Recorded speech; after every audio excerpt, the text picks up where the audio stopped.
My father called me a failure, then Grandpa stood up and shocked everyone. I never expected my own father to publicly humiliate me in front of our entire family. But there I was, standing in the center of my grandmother's restored Victorian mansion in Boston, surrounded by relatives dressed in their Sunday best. The annual Thompson family reunion was supposed to be a celebration. Instead, it turned into my personal nightmare when my father, Richard, decided to make me his target.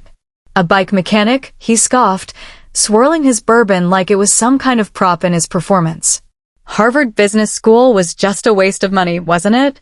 For years of elite education, so you could get your hands dirty fixing bicycles for minimum wage. The room fell silent. My aunts and uncles exchanged uncomfortable glances, but nobody dared to interrupt.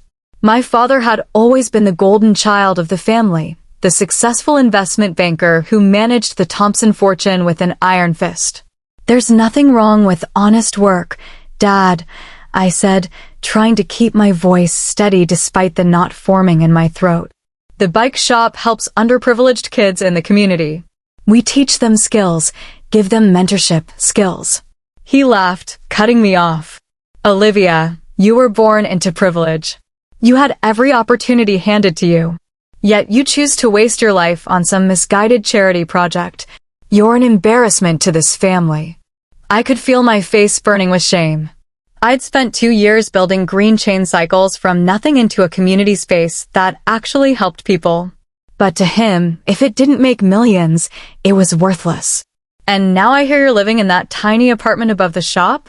In Dorchester, of all places." He shook his head in disgust.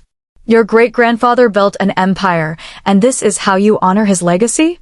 I clenched my fists, digging my nails into my palms. I was about to respond when another voice cut through the tension, deep, commanding, and instantly recognizable. "That's enough, Richard." My grandfather, William Thompson, had been sitting quietly at the head of the long mahogany dining table. At 86, he rarely raised his voice anymore. But when he did, everyone listened. He slowly stood up, his weathered hands gripping his cane. Despite his age, Grandpa Will still had a powerful presence. His steel-gray eyes swept across the room before settling on my father. "You think you know everything about this family's legacy?" he asked, his voice carrying an edge I'd never heard before. "Maybe it's time everyone heard the truth." My father's smug expression faltered. "Dad, this isn't the time. The only embarrassment in this room is you, Richard." Grandpa Will interrupted, causing gasps around the table. "Not Olivia." A heavy silence fell over the room. My mother looked terrified. My father's face had gone pale. "You all think you understand where the Thompson fortune came from," Grandpa continued, his voice unwavering. "You believe our family empire was built in boardrooms and country clubs. Richard certainly believes that fairy tale." He straightened his shoulders, suddenly looking decades younger. "Well, here's the truth. The Thompson wealth wasn't built on privilege. It was built on sweat, calloused hands, and back-breaking work. And it started with me." My jaw dropped. What was he talking about? "When I was 22, he continued, I didn't have a penny to my name. Unlike my son here, I wasn't born with a silver spoon in my mouth." My father's face contorted. "Dad, what are you talking about? You've always said Grandpa James left you the shipping company. That's the story you wanted to hear." Grandpa cut him off. "The truth? I started as a dock worker in South Boston Harbor. 7 days a week, loading and unloading cargo in the freezing cold. My hands would bleed from rope burns and splinters." Murmurs rippled through the room. This was not the family history I'd been told. For 10 years, I saved every nickel I earned. I lived in a one-room apartment with 3 other guys, ate canned beans for dinner, and worked 18-hour shifts. That's how I saved enough to buy my first boat. He looked directly at my father. "The first piece of the Thompson empire wasn't handed to me. I earned it through manual labor. The kind of work you're now mocking your daughter for." My father looked like he'd been slapped. "That's ridiculous," he sputtered. "You always told me. I told you what I thought would motivate you," Grandpa responded sharply. "But I see now that was a mistake. You've forgotten where we came from." He turned to face me, his expression softening. Olivia reminds me of myself. She understands the value of work that serves a purpose beyond just making money. She's building something meaningful with her own two hands. My heart pounded in my chest. In all my 28 years, I'd never heard this story. That's why, Grandpa announced, looking around the room, I've made a decision that's been a long time coming. The tension in the air was palpable. My father straightened in his chair. When I step down, Thompson Enterprises will need new leadership, Grandpa continued. And I've chosen Olivia to take over. The room exploded. My father slammed his glass down, splattering bourbon across the white tablecloth. This is insane, he shouted, face flushed with rage. She runs a bike shop. She knows nothing about running a $300 million company. Grandpa remained calm. Neither did I when I bought that first fishing boat. But I knew the value of hard work and treating people with respect, something you've forgotten, Richard. He turned to me. Olivia, I've watched you build that shop for nothing. I've seen how you mentor those kids, how you work until midnight repairing bikes just so they can have transportation to school. That's the kind of leadership this company needs. I could barely breathe. Grandpa, I don't know what to say. You don't have to say anything, he replied. Just keep being exactly who you are. My father's voice turned cold. You can't just hand everything over to her. I've spent 30 years running this company. Running it into the ground, you mean? Grandpa responded, his voice hardening. Cutting corners, exploiting workers, forgetting the values this family was built on. You think I don't see the reports? The complaints? The corners you've cut. He shook his head sadly. You've spent your life living off my success while looking down on those who actually work. You've done nothing to earn this company. This isn't over, my father hissed, his knuckles white as he gripped the edge of the table. That's up to you, Grandpa replied simply. As the evening ended in uncomfortable silence, my cousin Emma approached me. You okay? She asked, squeezing my arm. I exhaled shakily. I don't know. This wasn't exactly how I planned to spend my Saturday night. She smiled grimly. You know he's not going to let this go, right? Before I could respond, my phone buzzed with a text from an unknown number. You don't belong in this world. Walk away before someone gets hurt. I felt my stomach drop. The battle had only just begun. The next morning, my name was plastered across the Boston business section. Bicycle mechanic set to inherit Thompson empire, a disaster in the making? Another headline read, Thompson shares drop as unqualified heiress named successor. I sat in my tiny apartment above the bike shop, scrolling through my phone in disbelief. The comments were brutal. This has to be a joke. She'll run that company into the ground in 6 months. Must be nice to have a grandpa hand you a Fortune 500 company while actual qualified people work their whole lives for scraps. I'd expected resistance from my father, but this was a full-blown media assault. I called Grandpa Will immediately. I've seen the news, he said before I could even speak. Richard's friends in the press are doing exactly what I expected them to do. How do I respond to this? I asked, my voice small. By proving them wrong, he replied. Which is why I need you at Thompson headquarters on Monday morning. 8 a.m. sharp. That Monday was the beginning of the most intense crash course in business management imaginable. I spent days in meetings, nights poring over financial reports, and weekends learning everything I could about the shipping and logistics empire my grandfather had built. Emma, who worked in the legal department, became my guide through the corporate maze. I'd never been close with her growing up, but now she was the only ally I had in the building. Everyone's watching you, waiting for you to fail, she warned me over coffee in the company cafeteria. Richard has a lot of loyal people here. I know, I sighed, rubbing my eyes. I haven't slept more than 4 hours a night this week. That's exactly what he wants, she replied. To wear you down until you give up. But I refused to quit. I temporarily closed the bike shop, asking my assistant manager Jacob to handle emergency repairs only.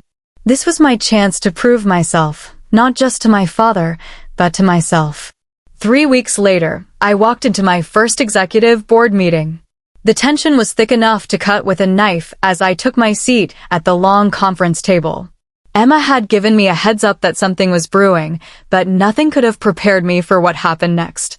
My father sat across from me, a smug smile playing at the corners of his mouth.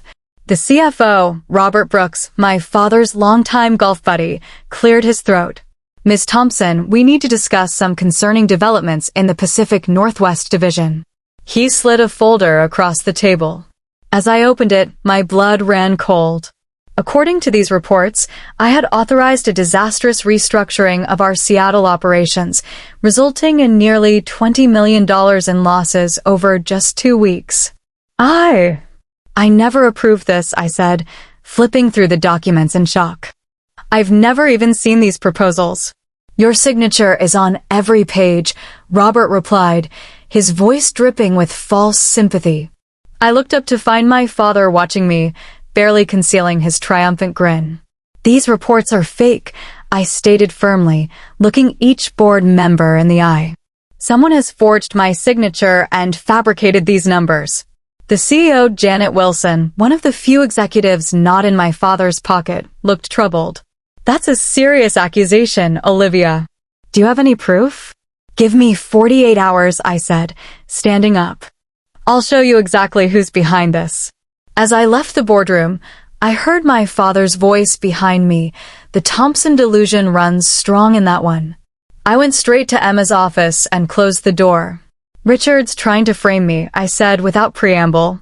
"He's created fake reports showing I've tanked the Seattle division." Emma's eyes widened.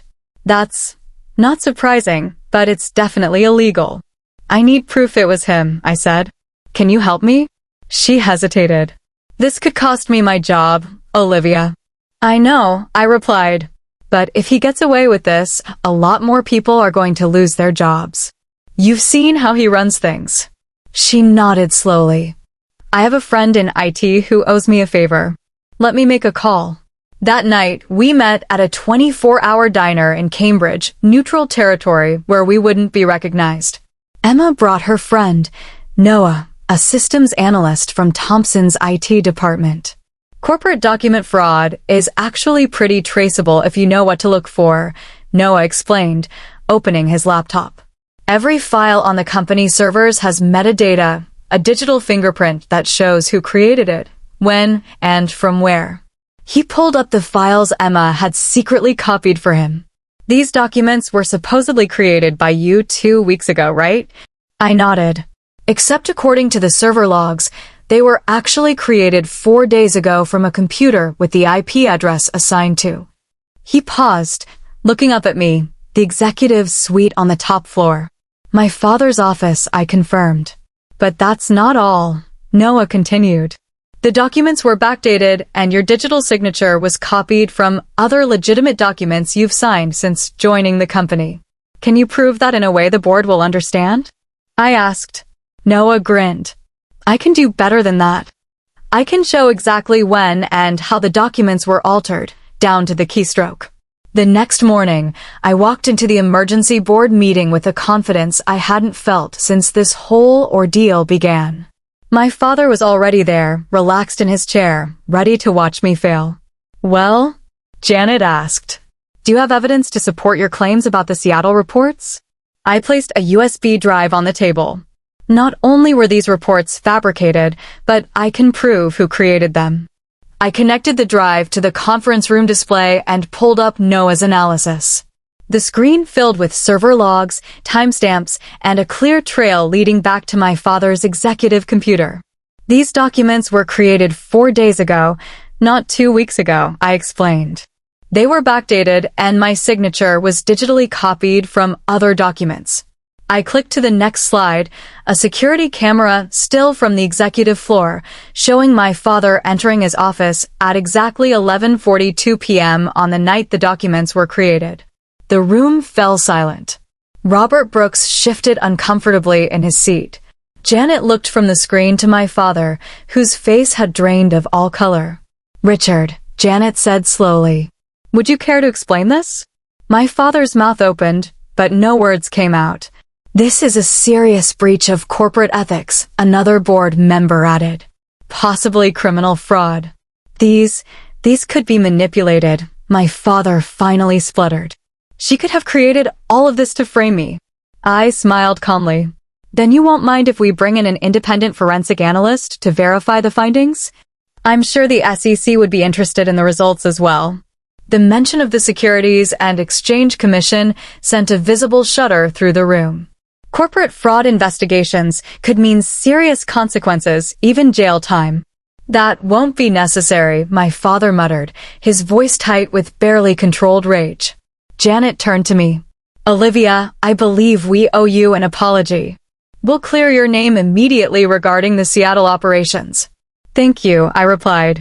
And I think we should discuss my father's future with the company as well. As the meeting adjourned, I caught my father's eye. For the first time in my life, I saw something I'd never seen there before, fear. But I knew this wasn't over. A man like Richard Thompson doesn't go down without a fight. That night, I received another anonymous text. This isn't over. You stole what was mine, and I'll make sure you pay for it. The next few weeks brought a new kind of attack. Headlines appeared in business magazines and websites across the country. The bike mechanic billionaire. Thompson Enterprises tanking under amateur leadership. Sources say Thompson facing investor exodus after controversial succession. From wrenches to riches, how nepotism is destroying an American business icon. My grandfather called me to his home in Beacon Hill, his voice weary but determined. Richard is using every connection he has in the media to destroy your reputation, he said, handing me a cup of tea. He's trying to create a self-fulfilling prophecy. If enough investors and partners believe you're failing, they'll pull out and the company really will suffer. How do I fight this? I asked. I can't exactly prove I'm competent overnight. Grandpa Will smiled. You need to change the narrative. Stop playing defense. That evening, I called Emma. I need a crash course in media relations, I told her. And I need to know which PR firms my father is using to plant these stories. Within days, Emma and Noah had traced the source of the leaked stories to 3 PR firms, all paid through shell companies leading back to my father's personal accounts. He's spending millions to destroy your reputation, Emma said, showing me the financial trail. This is personal for him. Then let's make it personal, I replied. Instead of hiding from the press, I decided to face them head-on. I scheduled an interview with the most respected and toughest business journalist in the country, Vanessa Mitchell from Bloomberg. The morning of the interview, my stomach was in knots. I sat in the green room, going over the talking points Emma and I had prepared, when my phone buzzed with a text from Grandpa. Just be yourself. That's more than enough. The cameras rolled, and Vanessa didn't pull any punches. Many people say you're unqualified to run Thompson Enterprises. How do you respond to that? I took a deep breath. They're right to question me, I answered honestly. I don't have decades of corporate experience. What I do have is a fresh perspective, a commitment to the values this company was built on, and the humility to learn what I don't know. Your father claims you manipulated your grandfather into giving you control. Is there any truth to that? My grandfather made his decision because he saw something in me that resonated with him, a belief that business should serve more than just profit. Thompson Enterprises was built by a man who understood the value of hard work and treating people with dignity. That's the legacy I intend to continue. As the interview went on, I didn't try to hide my background or apologize for running a bike shop. Instead, I leaned into it.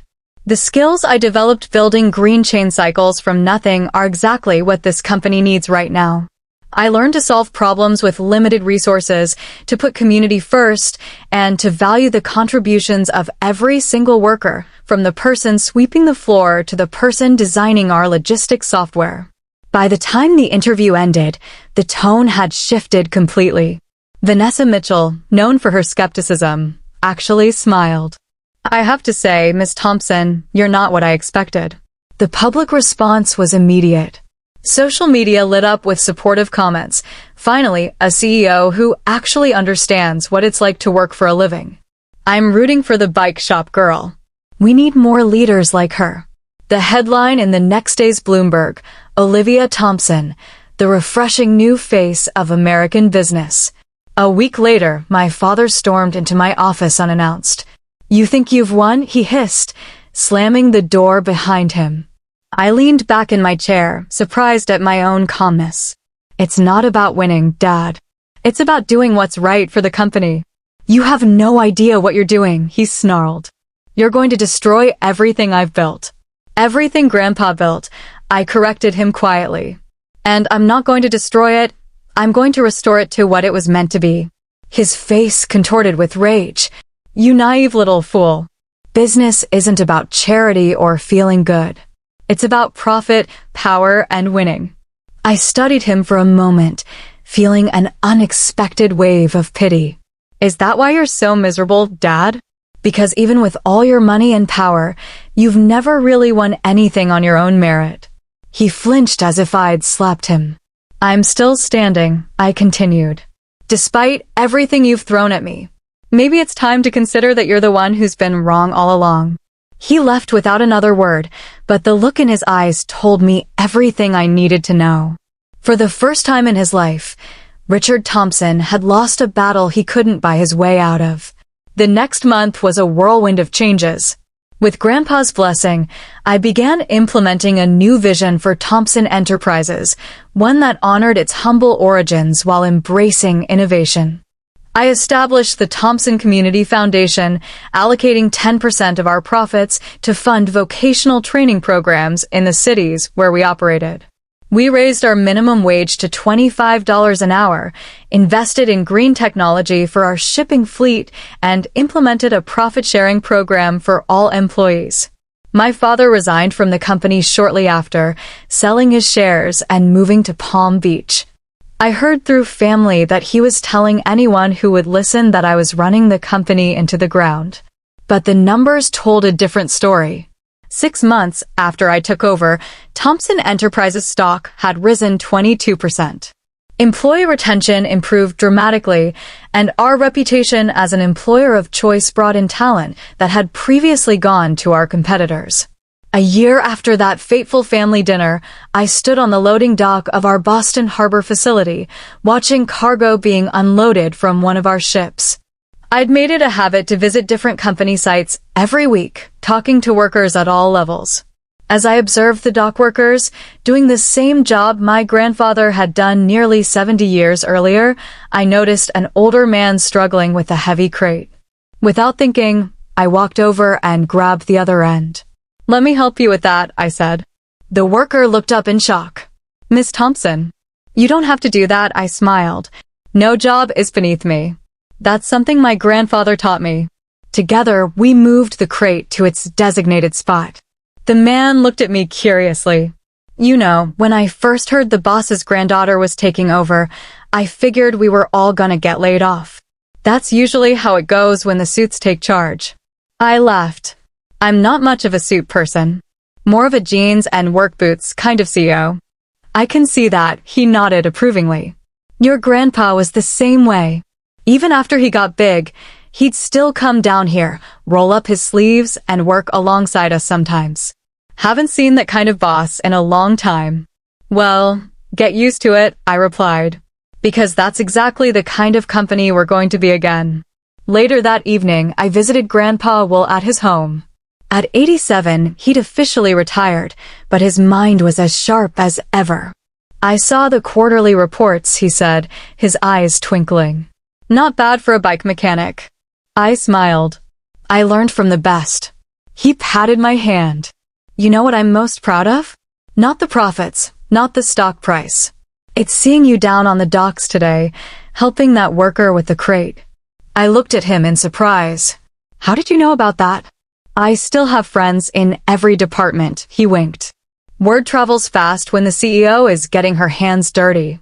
We sat in comfortable silence for a moment, watching the sunset over Boston Harbor from his living room window. "You know," he said finally, "your father was always afraid." "Afraid?" I asked. "Of what?" "Of being exposed," Grandpa replied. He was terrified that if people like you proved that hard work matters more than privilege, his entire way of life would fall apart. He smiled sadly. And in the end, that's exactly what happened.